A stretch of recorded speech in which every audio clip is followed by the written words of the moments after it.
सतगुरु जोगी पीर धाम से समझेंगे कि संतों के चार विशेष गुण जो साधकों में या भक्तों में या शिष्यों में भी होने चाहिए, वो क्या है। तो पहले जो भी संत है या पूर्ण गुरु है वो भगवान का एक रूप जानते हैं, चाहे वो वाहदु ला शरीक लाहू पीर फकीरों के हिसाब से इसका मतलब होता है एक को अनकार सतनाम, और चाहे वो गुरबानी से जुड़े हैं अवल अल्लाह नूर पाया या एक को अनकार सदगुरु प्रसाद, चाहे वो सनातन धर्म से जुड़े हैं, सनातन जिसका आदि अंत नहीं है और हम सारे एक ही बाप और ईश्वर की संतान है, जिसको हिंदू लोग, हिंदू कोई धर्म नहीं होता, सनातन धर्म को फॉलो करने वालों को हम हिंदू कह देते हैं। हिंदू नाम सिंधु से बना, जो सिंध नदी के किनारे रहते थे उनको पहले सिंधु कहते थे, बाद में उनको हिंदू कहना शुरू हुए। जब हिंदुस्तान जब पाकिस्तानी बाद में बने, लेकिन सनातन जो धर्म है वो है कि हम सारे एक ही बाप की संतान है और उसका आदि अंत नहीं है, भगवान अजर अमर अविनाशी है, इसको सनातन कहते हैं। और बाइबल को मानने वाले love is God and God is one, कि प्यार ही खुदा है और खुदा एक है, तो वो भी इस बात पे खड़े हैं। तो अब हिंदू मुस्लिम सिख ईसाई बौद्धी जैनी योधी पारसी अलग अलग नामों से भगवान से या अलग अलग तरीके से भगवान को मानते हैं, उससे जुड़ जाते हैं। अब जो पूर्ण संत है, जब गुरु है, जब महात्मा है, जब उनके चेले हैं, उनको इस बात का पता होता है कि भगवान एक है, लेकिन अलग अलग संस्कार इंटरेस्ट रुचि होने से किसी को भगवान के निर्गुण निराकार स्वरूप से प्यार होता है, शब्द स्वरूप, किसी को भगवान किसी को नारायण स्वरूप से प्यार होता है, किसी को विष्णु स्वरूप, किसी को कृष्ण स्वरूप, किसी को मां स्वरूप प्यार होता है, किसी को संत स्वरूप प्यार होता है। तो इसलिए गुरु अगर पूर्ण होगा तो इस बात को समझता होगा कि भगवान एक है और ये जिस पे भी आस्था रखता है, जैसे भी ये जुड़ो हुआ है, जिस रूप में भी भगवान को मानता है, उसी रूप से वो उसको आगे बढ़ाता है और उसको साधना करता है। और सब धर्मों में छुपा हुआ जो एकता की बात है उसको बाहर निकालता है, ताकि भगवान की सारे संतान है, हिंदू मुस्लिम सिख ईसाई, तो भगवान तब खुश होएगा सब पे जब एक माँ के 3 बच्चे हैं तो आपस में वो प्रेम करें, एक दूसरे पे जान छिड़के। तो ऐसे ही अगर हिंदू मुस्लिम सिख ईसाई बौद्धी जैनी यहूदी पारसी आपस में प्रेम करेंगे भाई बहनों की तरह, तो अल्लाह ताला वाहिगुरु गॉड ईश्वर पवित्र श्री गुरु ग्रंथ साहिब में लिखा हुआ अवल अल्लाह नूर पाया गया, अल्लाह से सब कुछ शुरू हुआ, कुदरत के सब बंदे, वेद पुराण स्मृति सुधे आकर सब में राम नाम एक आकर के सारी वेद पुराण शास्त्र गुरुमुख नादम गुरुमुख वेदम, ये जपजी साहब में लिखा है कि गुरुमुख वो है जिसके अंदर नाद प्रकट हो, सतनाम सतनाम, जब वाहिगुरु उसके अंदर चलता हो, पढ़े ना हो, उसके अंदर चलता हो, उसको नाद तक जाना है, शब्द से फिर पवन गुरु पानी पिता, पहले शब्द गुरु फिर पवन गुरु फिर नाद गुरु, यहाँ तक पहुंचना पड़ेगा, फिर वो उसको गुरुमुख कहा जाएगा, फिर उसकी जपजी सफल मानी जाएगी, जप में बदल जाएगी। तो ये बड़ी बड़ी बातें हैं जो संत हमें समझा सकते हैं। गुरुमुख नादम गुरुमुख वेदम, तो ये वेद, अब देखो वेद पुराण स्मृति सुधे आकर सब में एक, जिसके अंदर राम नाम की धुन है वो गुरुमुख है।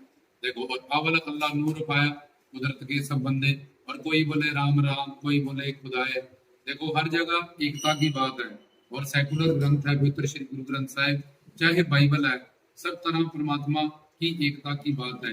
चाहे सनातन धर्म है, बार बार उसमें के परमात्मा की एकता की बात है, कोई भी है, लेकिन उसको समझाने वाले जब धर्म के जो ठेकेदार हैं, जो बाबा लोग हैं, या जो भटके हुए हैं, वो आपस में लड़ते हैं कि ये मिशन बड़ा है, ये छोटा है, या ये बन जाओ या वो बन जाओ, या अपना धर्म परिवर्तन कर लो तो ज्यादा वहां। तो जो भी धर्म अपना परिवर्तन करते हैं तो वो कभी हो नहीं सकता, क्योंकि 2 ही धर्म है, एक शरीर का एक आत्मा का, आत्मा के लिए परमात्मा है।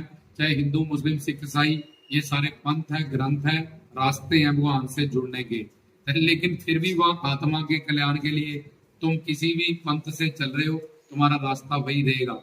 और दूसरा देह का धर्म है, इसको भूख लगती है, रोटी कपड़ा मकान चाहिए, उसके लिए संसार है। लेकिन जो इस सोच से धर्म परिवर्तन करते हैं कि यहाँ ज्यादा वो नामापराध पाप से युक्त हो जाते हैं। तुम्हारा जो बाप है वो किसी का चाचा भी है, किसी का ताया भी है, किसी का फुफड़ भी है। ऐसे ही जब तुम जिसको पहले अल्लाह कह रहे थे, अब तुमने खुदा कह दिया उसको, अब तुमने वाहेगुरु कह दिया उसको, अब तुमने राम कह दिया।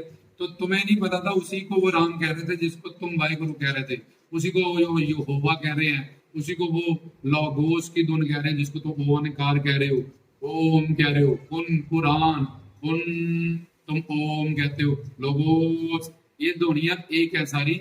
लेकिन मनुष्य का जो इंटरेस्ट है उसके संस्कारों के हिसाब से रज तम सत अलग अलग है। इसलिए भगवान ने अपने एक होने के बावजूद भी इतने रूप बनाए, क्योंकि इसका मन चंचल है और इसके संस्कार, कोई राजस बंदा है, कोई तामस बंदा है, कोई सात्विक बंदा है। तो किसी का अटैचमेंट मेरे इस रूप में होगा, किसी का। और फिर जब धर्म के ठेकेदारों ने उन धर्मों को, ग्रंथों पंथों को बिगाड़ा, तो फिर ऋषि मुनियों, संतों, महात्माओं ने अवतार लेके फिर से कुछ और ग्रंथों को जिनके पास भगवान की बुद्धि थी तैयार किया और फिर एकता की बात की। एक ओंकार सतनाम, जब वाहदुल्ला शरीक लाहू, पीरों फकीरों ने बात की, एकताओं की, संतों की, महात्माओं की, ब्रह्म ज्ञानियों ने, भक्तों ने, संतों ने। तो पहली गुण जो होता है संतों में होता है एकता की बात करते हैं, जिससे शांति, भाईचारा, अमन, सुकून होता है इस संसार में। दूसरा, वो सब धर्मों में जितने भी संत हैं, अवतारी हैं, सबका सत्कार करना सनातन सिखाते हैं। कि तुलसीदास की रामायण को हम क्यों मानते हैं? क्योंकि ये राम का बोल है, रामायण। गीता को हम क्यों मानते हैं? श्रीमद् भागवत गीता भगवान का गीत है, ये भगवान ने जो ज्ञान दिया है वो है। फिर कुरान, मोहम्मद सल्लल्लाहु अलैहि वसल्लम, जा हजूर मोहम्मद, जिन पे कुरान शरीफ नाजिल हुआ, उतरा, अलिफ लाम मीम, उन पे अल्लाह का नाम, अल्लाह का कलाम और अलहाम उतरा, उसको हम कुरान शरीफ कहते हैं।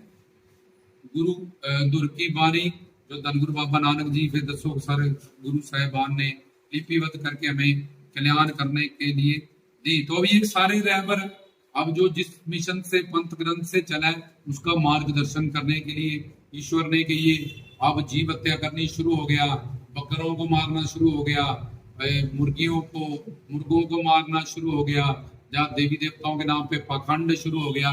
तो उसको ठीक करने के लिए कि वेद शास्त्र ग्रंथ पंथ संस्कृत में थे, जैसी भाषाओं में थे, इसलिए उन लोगों ने भड़का भड़कू के बोले माने लोगों में कि देखो जी इस मंत्र का अर्थ ये है, वो इसको इसमें ऐसा लिखा है, इसमें वो लिखा है।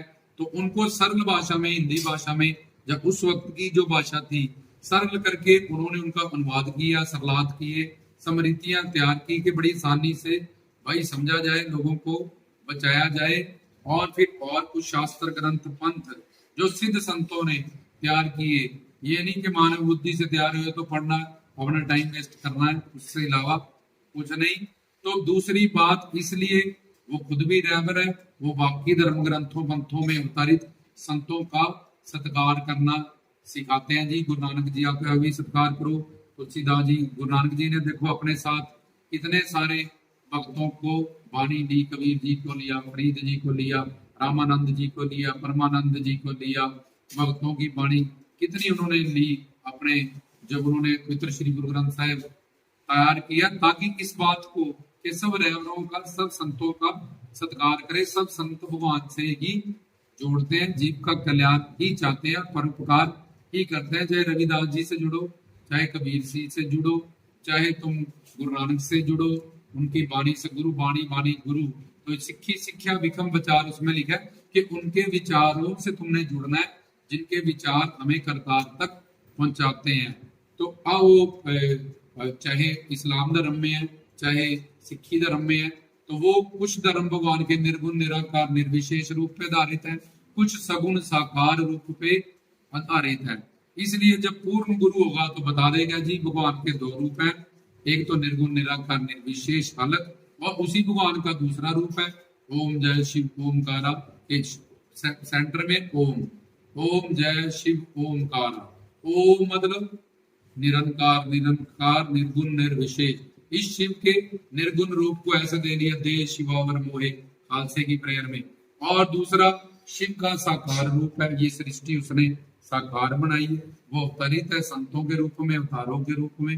तो ऐसे ही सब ग्रंथों पंथों में ये बात समझाई गई है। तो दूसरा गुण है कि सब का सत्कार करना सिखाते हैं। तीसरा, जो उनको बुरा भला के उससे उदासीन रहते हैं, उसको इग्नोर करते हैं, वो उसको ज्यादा फोकस नहीं करते, बुरा नहीं मानते। संत फकीर लोग, उनसे किसी ने ऐसा कह दिया, उसको वाला शरीर को कह दिया, फिर क्या है, तो ये तो संसार है, रजतम सतगुण से भरा हुआ है, इसलिए वो उसको इग्नोर कर देते हैं। और तीसरा, जो उनसे पूरी खाक दुश्मनी से उतर आए, वो अल्लाह ताला खुदा पे छोड़ देते हैं, उससे अलग कट ऑफ हो जाते हैं। और उनके पास टाइम नहीं, क्योंकि उनको जीव कल्याण करना है और अपना प्रचार करना है, धर्म की स्थापना करनी है, और साधु जन अच्छी रूहों का या भटकी हुई रूहों का मार्गदर्शन करना है। इसलिए उनका जो अवतार लीला है, जो उनका जो चोला है, वो बहुत इंपॉर्टेंट है। वो ऐसे व्यर्थ करने के लिए नहीं है, लड़ाइयों में या कोई ऐसा कह दिया, तो इन सब बातों को वो तीसरे गिन के जो ताने मैंने बुरा भला कहते हैं, उसको इग्नोर कर देते हैं। और जो दुश्मनी है, उससे बिल्कुल ही कट ऑफ होके साइड पे होते हैं कि जाओ अल्लाह खुदा परमात्मा अपने आप ही तेरे को देखेगा, जो करना है हम अपने जीव कल्याण करेंगे, यही टाइम यही मौका हम और जीवों को देंगे। तो ये चार गुण शिष्यों में भी होने चाहिए कि सब धर्मों की एकता को समझे और सब रैबरों, गुरुओं, पीरों, संतों, फकीरों का आदर सत्कार करें। जो ज्यादा बुरा भला ताने मैंने दे, उसकी बातों को इग्नोर कर दे कि अपना ही कोई पाप दे, अपने कोई संस्कार दे, अच्छा हुआ इसने यही बोल दिया, नष्ट हो गए, आगे जाके भुगतने नहीं पड़ेंगे, इसका दंड नहीं मिलेगा।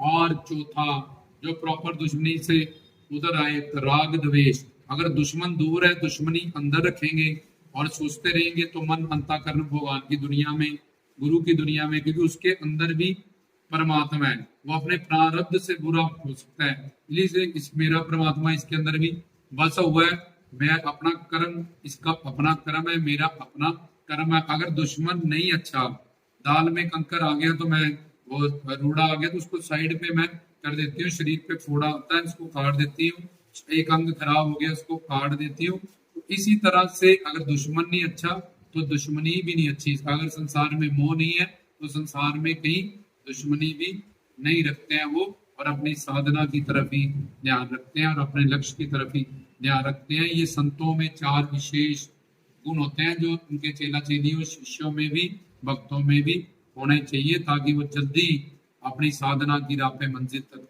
पहुंच जाए। जय बाबा।